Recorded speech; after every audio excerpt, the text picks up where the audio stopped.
നിങ്ങളുടെ മനപ്പൊരുത്തം അല്ലെങ്കിൽ പരസ്പരം എത്രത്തോളം അറിയാം, ഇതൊക്കെയാണ് ഇന്നിപ്പോ നോക്കാൻ പോണേ. ഒരുമിച്ച് ജീവിക്കാൻ തുടങ്ങിയിട്ട് അതൊക്കെ നമുക്ക് നോക്കട്ടെ. നമുക്ക് പരാജയപ്പെടുവോ എങ്ങനെ വേണേലും അത് പിടിച്ചോളൂ. എങ്ങനെയാണേലും എത്ര വർഷമായി കല്യാണം കഴിഞ്ഞിട്ടിപ്പോ? അത് ഞങ്ങള് പറയില്ല. അതെന്താ ഞാൻ കല്ല് ദൈവം അമ്മേ ഇതിന്റെ താഴെ ബോക്സിൽ വരുന്ന ഏജ് എന്നാണ്. ഓക്കെ, മോൾക്ക് 19 വയസ്സ്, ഞങ്ങൾക്ക് ഞങ്ങളുടെ കല്യാണം 5 വർഷം. അതാണ് കൊള്ളാവുന്ന കാര്യങ്ങള്. ഓക്കെ, അപ്പൊ എന്തായാലും കല്യാണം കഴിഞ്ഞു, പരസ്പരം നിങ്ങൾക്ക് എത്രത്തോളം മനസ്സിലായി, എന്തൊക്കെയാ നിങ്ങളുടെ അങ്ങോട്ടും ഇങ്ങോട്ടുള്ള ഇഷ്ടങ്ങളും കുറവുകളും ഒക്കെ അറിയാവോ എന്നറിയാനുള്ള ചെറിയ ഒരു game made for each other. ഒന്നും നടക്കില്ല, കോപ്പി അടിച്ചു കഴിഞ്ഞാൽ അപ്പൊ പനിഷ്മെന്റ് ആണ്. പിന്നെ ബാക്ക് ടു ബാക്ക് പനിഷ്മെന്റ് ഒരു തരത്തിലും നിങ്ങളുടെ തമ്മിൽ ചേരുന്നില്ല എന്നുണ്ടെങ്കിൽ പനിഷ്മെന്റ് വേറെ ഉണ്ടാവും. കറക്റ്റ് ആൻസർ പറഞ്ഞു കഴിഞ്ഞാൽ നിങ്ങൾക്ക് ദേ നല്ല ഫ്രഷ് നല്ല രാപ്പിളുണ്ട്, ഇത് നമ്മൾ കട്ട് ചെയ്ത് കൊടുക്കുക അല്ലെ, കത്തിയൊക്കെ ഉണ്ട്, നിങ്ങളെ കൊണ്ട് കഴിപ്പിച്ചിട്ടേ വിടുള്ളൂ. ഓക്കെ, അപ്പോൾ ശരി, നമുക്ക് നോക്കാം. ഫസ്റ്റ് ചോദ്യം, നോക്കരുത് പരസ്പരം അങ്ങോട്ടും ഇങ്ങോട്ടും. നവാസിക്ക ഒരു ദിവസം ഏറ്റവും കൂടുതൽ തവണ ഉപയോഗിക്കുന്ന ഒരു മലയാള വാക്ക് അതെന്തായിരിക്കും? പറയരുത് കേട്ടോ, ക്ലൂ ഒന്നും കൊടുക്കരുത്. നവാസിക്ക ഒരു ദിവസം ഏറ്റവും കൂടുതൽ യൂസ് ചെയ്യുന്ന ഒരു മലയാളം വാക്ക് അതെന്താണ്? മലയാളം വാക്ക് നമ്മൾ സംസാരിച്ചോണ്ടിരിക്കല്ലേ, അല്ല എന്നാലും ചിലർക്കുണ്ട് ഒരു റിപ്പീറ്റ് ചെയ്ത് സംസാരത്തിൽ ഏറ്റവും കൂടുതൽ പറയുന്ന ചില ആൾക്കാർക്കുണ്ട് അങ്ങനെ ഒന്ന്. അങ്ങനെ നവാസ്കാക്കില്ല, പക്ഷെ ഏറ്റവും എന്നാലും ഒരു യൂസ് ചെയ്യുന്നത് പറയണ്ട എഴുതിയാ മതി, ക്ലൂ ഒന്നും വേണ്ട, അങ്ങ് എഴുതുക. നോക്കട്ടെ രണ്ടുപേരും കറക്റ്റ് ആയിട്ടാണ് എഴുതുന്നത്. പറയുന്ന വാക്കല്ലേ? അത് തന്നെ. നമ്മൾ സാധാരണ സംസാരിക്കുമ്പോ ചില ആൾക്കാർക്കുണ്ട് ഫ്രീക്വന്റ് ആയിട്ട് ഒരേ ഒരു സാധനം എന്ത് സംസാരിച്ചാലും അവര് പറയുന്നുണ്ടോ? ഇല്ല. എന്നാലും എന്തെങ്കിലും ഒന്ന് എഴുത്, നമുക്ക് പനിഷ്മെന്റ് ഉണ്ടെന്ന് വിഷമിക്കേണ്ട, നമുക്ക് തുടങ്ങുമ്പോ തന്നെ പനിഷ്മെന്റിലേക്ക് പോവാം. അത്രേ ഉള്ളൂ. റെഡി? ഓക്കെ, രണ്ടുപേരും ടേൺ ചെയ്തോ, നമുക്ക് നോക്കാം എന്താണ് ആൻസർ എഴുതിയിരിക്കുന്നത്. ഒന്നുമില്ലെന്ന് ഫ്രീക്വന്റ് ആയിട്ട് അങ്ങനെ ഉപയോഗിക്കാറില്ല. ഇതെന്താ എഴുതി വെച്ചിരിക്കുന്നത്? ഒന്ന് ആലോചിച്ച് നോക്കൂ. ആണോ? നോക്കിയേ, ഒന്ന് ആലോചിച്ച് നോക്കി. അങ്ങനെ പറയാറുണ്ടോ? അങ്ങനെ ഒരു സംഭവമില്ല. എനിക്ക് തിരിച്ചായിരുന്നു ക്വസ്റ്റനെങ്കിൽ ചിലപ്പോ എന്താ ഫ്രീക്വന്റ് ആയിട്ട് യൂസ് ചെയ്യാൻ? അതെന്താ ഞാൻ ഓർക്കാൻ കാരണം അറിയാം, ഞാനിങ്ങനെ ചില സിറ്റുവേഷനില് ഇപ്പൊ പിള്ളേരെന്തെങ്കിലും കാര്യങ്ങളും മറ്റേ സംഭവം ഒന്ന് ആലോചിച്ച് നോക്കി എന്ന് പറയല്ലോ, അത് കഴിഞ്ഞ് കല്യാണം കഴിഞ്ഞ് കുറെ നാൾ ഇത് തിരിച്ചിങ്ങടെ അടിക്കാൻ തുടങ്ങി. ഒന്ന് ആലോചിച്ച് നോക്കിയത് അത് നമ്മുടെ ചില സാധനങ്ങൾ അങ്ങനെ കിട്ടും. അത് ശരിയാ, ചില ആൾക്കാർക്കുണ്ട്. ചില ആൾക്കാർക്ക് ഓക്കെ എന്ത് പറഞ്ഞാലും ഓക്കെ ഓക്കെ ഓക്കെ, ചില മനസ്സിലായില്ലേ ഞാൻ പറയുന്ന കാര്യമാണ് കേട്ടോ. അപ്പൊ അതങ്ങനെ ചെയ്യണോട്ടോ, ചില ആൾക്കാർ ഒരുപാട് സംസാരിക്കില്ല.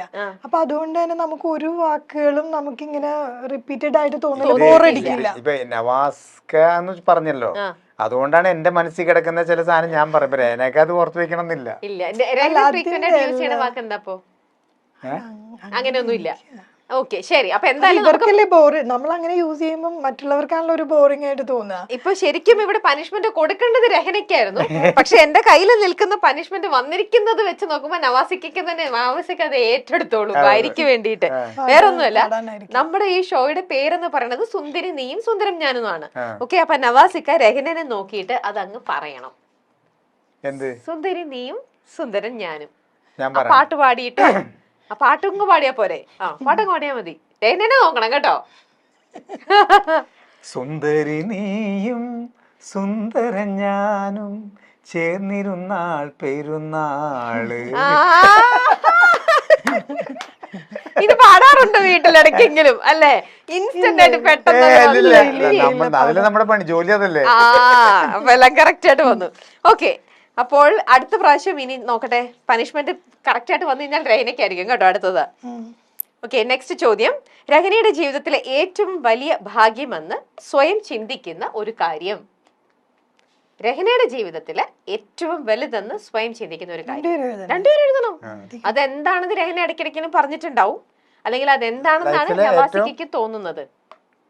രഹനയുടെ ജീവിതത്തിലെ ഏറ്റവും വലിയ ഭാഗ്യം എന്ന് രഹന ചിന്തിക്കുന്ന ഒരു കാര്യം ഉണ്ടാവും. എന്റെ ഭാഗ്യാണ് എന്റെ ജീവിതത്തിൽ ഇങ്ങനെ സംഭവിച്ചതെന്നൊക്കെ നമ്മളിടയ്ക്ക് പറയില്ലേ, അതെന്തെന്നാണ്? നവാസിക്കിന്റെ കല്യാണം കഴിച്ചതാണോ? എന്താണ്? അതങ്ങ് എഴുതിക്കോളുക. രഹന എഴുതി കഴിഞ്ഞു രഹനയുടെ ഭാഗ്യം എന്താണെന്ന്.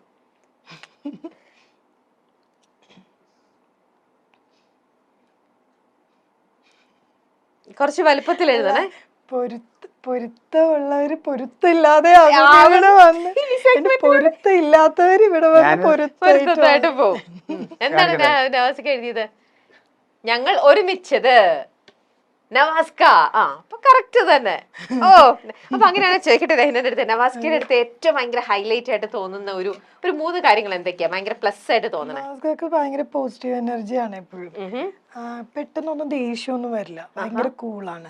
അപ്പൊ വീട്ടിലെപ്പോഴും ഒരു സമാധാനപരമായ അന്തരീക്ഷം ആഗ്രഹിക്കുന്ന ഒരാളാണ്. അപ്പൊ നിങ്ങളുടെ കൂടെ പിന്നെയും ചുണ്ടി എടുക്കുന്നത് രഹ്നയാണോ? അല്ല, അത് അങ്ങനല്ല, ഇത് വരാറില്ല. അപ്പൊ അതന്നെ ഞാൻ പറഞ്ഞത്. അതായത് ഞാൻ ദേഷ്യപ്പെടാതിന്റെ കാര്യം, എനിക്ക് ഒരു കാര്യം എന്റെ അടുത്തേക്ക് വരാറില്ല. കുട്ടികൾ മുഴുവൻ പോകുന്നത് എന്റെ അടുത്തേക്കാണല്ലോ. അതായത് അവർ ക്ലാസ് കഴിഞ്ഞ് വന്ന് പഠിപ്പിക്കുന്നത്, അവരുടെ മറ്റുള്ള സംഭവങ്ങൾ, സ്കൂളിൽ എന്തെങ്കിലും വിഷയം അത് സോൾവ് ചെയ്യണത്, അവരെന്തെങ്കിലും ആവശ്യപ്പെട്ടു എന്നെ കൊണ്ട് ഉള്ള ആവശ്യങ്ങൾ കൈകാര്യം ചെയ്യുന്നത് എല്ലാം ഇരിക്കുന്ന ആള് ഓക്കെ മക്കളെ എന്ന് പറഞ്ഞിരിക്കില്ലല്ലോ. കാരണം അവരുടെ പ്രായത്തിൽ അവരുടെ ബുദ്ധിക്ക് അനുസരിച്ച് അവർ പറയുന്ന കാര്യങ്ങൾ പറയുന്നത് അക്സെപ്റ്റ് ചെയ്യാൻ പറ്റാത്തായിരിക്കാം. അപ്പൊ എനിക്ക് ഭയങ്കര കൂളായിട്ട്. അപ്പൊ ഇതൊന്നും ഞാൻ അറിയുന്നില്ല, ഞാൻ എന്തെങ്കിലും കിടന്ന് പെടേണ്ട ആവശ്യം എന്താ? ഓക്കെ. അപ്പൊ നവാസ്ക അങ്ങനെ ഒരുപാട് നല്ല പോസിറ്റീവ് ആയിട്ടുള്ള കാര്യങ്ങൾ പറഞ്ഞു. ഒരു മോശമായിട്ടുള്ള ഒരു കാര്യം പറഞ്ഞ നവാസ്കയുടെ? നവാസ്ക എല്ലാ കാര്യവും അക്സെപ്റ്റ് ചെയ്യും വേണം. പിന്നെ ആരെങ്കിലും എന്തെങ്കിലും പറഞ്ഞാൽ ഇതൊന്നും ഫീൽ ചെയ്യുന്നില്ല. ഫീൽ ചെയ്യില്ല എന്ന് പറഞ്ഞാൽ എല്ലാത്തിനെയും പോസിറ്റീവായിട്ട് കാണും, ഒരു വിഷമത്തിലേക്ക് പോകില്ല. അപ്പം അതെനിക്കൊരു നെഗറ്റീവായിട്ടും തോന്നാറുണ്ട്, പോസിറ്റീവായിട്ടും തോന്നാറുണ്ട്. കാര്യം ചില കാര്യങ്ങൾ നമ്മൾ വിഷമിക്കണമല്ലോ, അത് അങ്ങനെയല്ല. അത് നല്ലതായിട്ടേ കാണുള്ളൂ. ഇനി നമ്മള് വിഷമിപ്പിക്കാന്ന് വെച്ചിട്ടാണെന്ന് അറിയില്ല. ഓക്കെ, നേരെ തിരിച്ചു ചോദിച്ചാലോ, നവാസിക്ക് രഹ്നയുടെ എന്താ തോന്നുന്നത്? പ്ലസും മൈനസും എന്താ? പെട്ടെന്ന് അയ്യോ നോക്കട്ടെ, രഹ്നയുടെ ഏറ്റവും നല്ല പ്ലസ് കാര്യം എന്താ? രഹ്നയുടെ പ്ലസ് കാര്യം എന്ന് പറഞ്ഞാല് എത്ര തിരക്കിലാണെങ്കിലും, ഇപ്പൊ നമുക്ക് ഭയങ്കര ടയർഡാന്ന് വിചാരിക്കും, നമ്മള് ഭയങ്കര ടയർഡാണെങ്കിലും എന്തെങ്കിലും ജോലി ചെയ്തുകൊണ്ടിരിക്കും. അപ്പൊ നമ്മൾ പുറത്ത് പോയി വന്നു, അതിലിപ്പോൾ ഇന്നിപ്പോൾ ചെയ്യേണ്ട എന്തെങ്കിലും മാറ്റി വെച്ച കാര്യം ഉണ്ടാവും. ക്ഷീണം എന്നുള്ള സംഭവം നമ്മൾ പകല് കണ്ട, പക്ഷെ രാത്രി എവിടെ പോയി കിടന്ന് ഉറങ്ങാന്ന് പറയാൻ പറ്റില്ല. അതായത് തലക്കടിച്ച പോലെ കിടക്കും. പക്ഷെ ഈ പകൽ സമയത്ത് റെസ്റ്റ് ഇല്ലാതെ പക്ഷെ നമുക്കിപ്പോൾ നമ്മൾ ഭക്ഷണം കഴിച്ചു കഴിഞ്ഞപ്പോൾ ഒന്ന് മയങ്ങാം. ഉച്ചയ്ക്ക് ഒരു സമയത്ത് ഫ്രീ ആണെങ്കിൽ മയങ്ങാന്നിരിക്കുന്ന സമയത്തും വേറെ എന്തെങ്കിലും പണി ചെയ്തുകൊണ്ടിരിക്കും, വല്ല പൂട്ടിയൊക്കെ എടുത്ത് കലക്കിക്കൊണ്ടിരിക്കണ്ടാവും. മനസ്സിലാകുന്നുണ്ടോ? അപ്പം തന്നെ കുട്ടികൾ ക്ലാസ് കഴിഞ്ഞ് വന്നു കഴിഞ്ഞാൽ നേരെ പ്രയറും സംഭവമൊക്കെ കഴിഞ്ഞാൽ അവരുടെ കൂടെ ഇരുന്ന് മറ്റു കാര്യങ്ങൾ ചെയ്യും. ഈ സമയത്തൊക്കെ എന്ന് പറഞ്ഞാൽ ഒരു 15 മിനിറ്റിലും കണ്ണടച്ചില്ലെങ്കിൽ നമുക്കറിയാം രാവിലെ മറ്റുള്ള ജോലിയൊക്കെ കഴിഞ്ഞിട്ടാണല്ലോ ഈ സംഭവം നിൽക്കുന്നത്. അതാണ് പോസിറ്റീവ് ആയിട്ടുള്ള. നെഗറ്റീവ് ആയിട്ടുള്ള കാര്യം എന്ന് പറഞ്ഞാൽ നമ്മൾ കിടന്നുറങ്ങുമല്ലോ, നമ്മൾ തോണ്ടിക്കൊണ്ടിരിക്കും. അതായത് ഞാനിങ്ങനെ അപ്പൊ എനിക്ക് ഉറക്കമത്ത് കാരണം സംസാരിക്കാൻ പറ്റില്ല, ദേഷ്യത്തിൽ അങ്ങനെ ഒന്ന് നോക്കുള്ളൂ. അതായത് മറ്റേ സംഭവം ഇല്ല, അത് ഇതിനകത്ത് ഇത് വേറെ സാധനങ്ങൾ, അതായത് അതാണ്. എനിക്ക് ഉറക്കം ഭയങ്കര പ്രശ്നമാണ്. എന്തായാലും റെസ്റ്റ് എടുക്കില്ല, നിങ്ങളും ഉറങ്ങണ്ട. അല്ല, ഞാൻ കല്യാണത്തിന് മുമ്പും സിസ്റ്ററും എൻ്റെ ഉമ്മയും ഉറങ്ങും, ഉച്ച കഴിഞ്ഞാൽ കിടന്ന് അവർ രണ്ടുപേരും ഉറങ്ങും. പക്ഷെ എനിക്ക് ഉറങ്ങാൻ പറ്റില്ല. അപ്പൊ ഞാൻ ഇവരെ രണ്ടുപേരും ഇങ്ങനെ തോണ്ടിക്കൊണ്ട്, അപ്പൊ ഇവർക്ക് രണ്ടുപേർക്കും എന്നെ ഇഷ്ടമല്ല.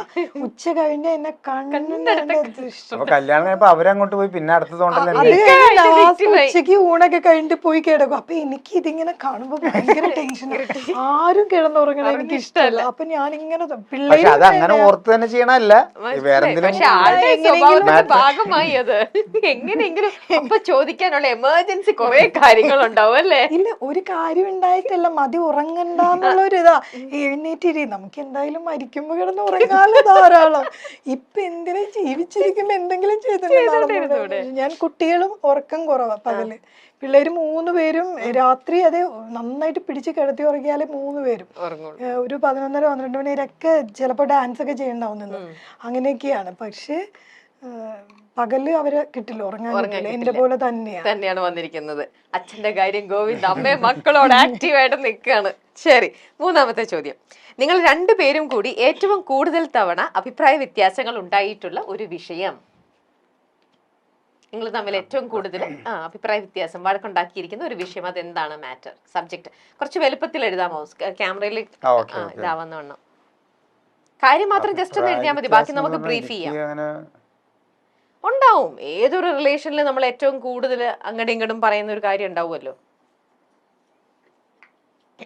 അയ്യോ, നിങ്ങൾ കറക്റ്റ് ആൻസർ പറഞ്ഞില്ലേ? ഇത് ആപ്പിൾ തരാം. രണ്ടാമത്തെ ആൻസർ കറക്റ്റ് ആയിരുന്നു. ഇതും കൂടെ പറഞ്ഞു കഴിഞ്ഞിട്ടാട്ടെ ആപ്പിൾ തരാം. കത്തിയോ?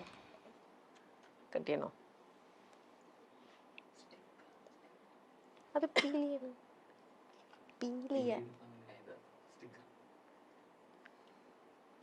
എഴുതി കഴിഞ്ഞോ? ഓക്കെ, ടേൺ ചെയ്തോ, നോക്കട്ടെ. അഭിപ്രായ വ്യത്യാസം ഉണ്ടാവുന്നത് കുട്ടികളുടെ സ്റ്റഡീസിന്റെ കാര്യത്തിൽ. ഒരേ കാര്യം ഗ്രാമർ തെറ്റിച്ചു പറയും. എന്താണ് ഒരേ കാര്യം ഗ്രാമർ തെറ്റിച്ചു പറയുന്നത്? അതായത് ഞാനിപ്പോ ഒരു കാര്യം പറയും, അതിനെനിക്ക് അവൾ ഉദ്ദേശിച്ചുണ്ടാവുക, പക്ഷെ പറയുന്ന ഒരു എക്സാമ്പിൾ ഇട്ട് പറഞ്ഞേക്ക, എങ്ങനെയാന്ന് നോക്കട്ടെ. നിങ്ങളുടെ കോൺവെർസേഷൻ പോലെ തന്നെ പറ. അല്ല, ഇപ്പൊ ഇത് തന്നെയാണ് സെയിം കാര്യം. ഞാനുണ്ടല്ലോ കുട്ടികളെ പഠിപ്പിക്കുകയാണെങ്കിൽ ഭയങ്കര പെർഫെക്ഷൻ ആയിട്ട് ചെയ്യും. അപ്പോ അതിനെ സപ്പോർട്ട് ചെയ്തായിരിക്കും നവാസ്ക സംസാരിക്കുക. പക്ഷെ നവാസ്കയുടെ രീതി കാണുമ്പോ വിചാരിക്കും എന്നെ സപ്പോർട്ട് ചെയ്യാതെ വേറെ തരത്തിലാണ് പോണേന്ന്. ആണോ? അല്ല, ഉദാഹരണം അത് പറയാൻ പറ്റില്ല. ഇപ്പൊ എന്തെങ്കിലും ഒരു വിഷയങ്ങൾ വന്ന് പറഞ്ഞു കഴിയുമ്പോ ഞാൻ ചൂടാവും.